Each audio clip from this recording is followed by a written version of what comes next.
Last year I spoke at the SALT convention. The SALT convention is where billionaires from around the world gather. They gather in Vegas once a year to talk about how they're going to change the world. There's a couple hundred billionaires in this world. They all come to Las Vegas once a year at the SALT convention. I was asked last year to be the keynote speaker. And I'm tripping because I'm not a billionaire. And I asked a guy who asked me to do it, I said, I'm not a billionaire, you do understand that. We said, Mr. Harvey, we know everything about you. We know your net worth and everything. I said, well, what can you all learn from me? He said, everything. He said, the reason we want to hear your story is because the majority of us that are billionaires, we inherited some money and we grew it. A couple of us inherited $1 billion, some of us inherited 300 million and we turned it into $1 billion. You come from nothing. What we want to know is how you got to where you are after coming from nothing. How did you live in a car for 3 years and wind up on more TV shows than anybody? How did you survive flunking out of school? How did you survive all of that? We want to know that, because in case something happens to us, we don't really have the information that you have, or how to come from the back to the front, or how to come from the bottom to the top. So I get asked oftentimes to speak. What I told them was really compelling, because they almost had to never hear it, because they never had to learn it. See, if you've never been in the bottom, there's some stuff you ain't never had to know. But all of you that have been in the bottom, you know it oh too well, don't you? And so when I was telling them how I made it, I was telling them about the fortitude that I developed. And then I told them about the faith that I had. And that was really startling to them. Now, a lot of them are people of faith, but a lot of people who were born with a lot of money ain't really had to have a lot of faith. You understand? You have an idea of what it feels like. You've seen some kids get put in foster care. You've seen Child Protective Services come to somebody's house.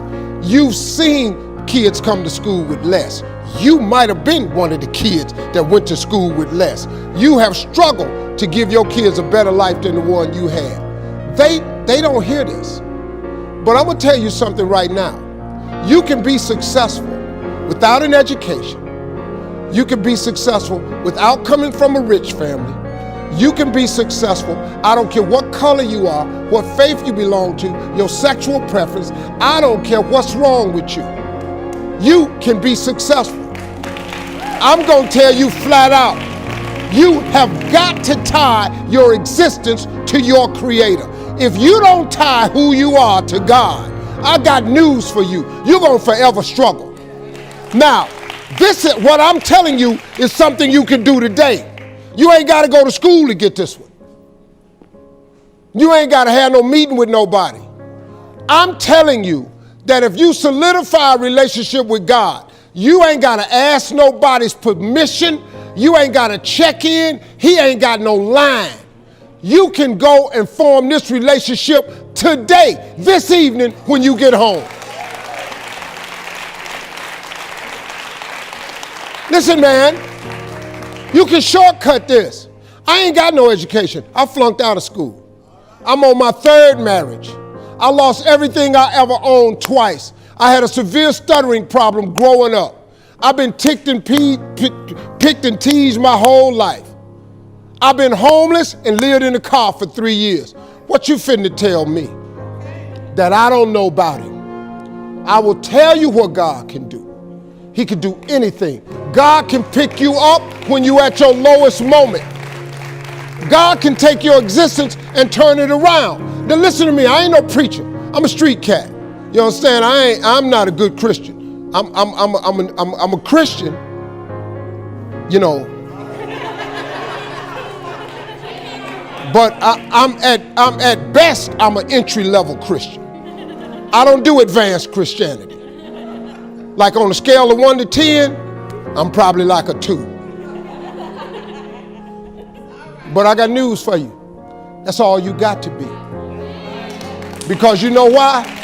Because there's none perfect No, not one. There are no perfect people.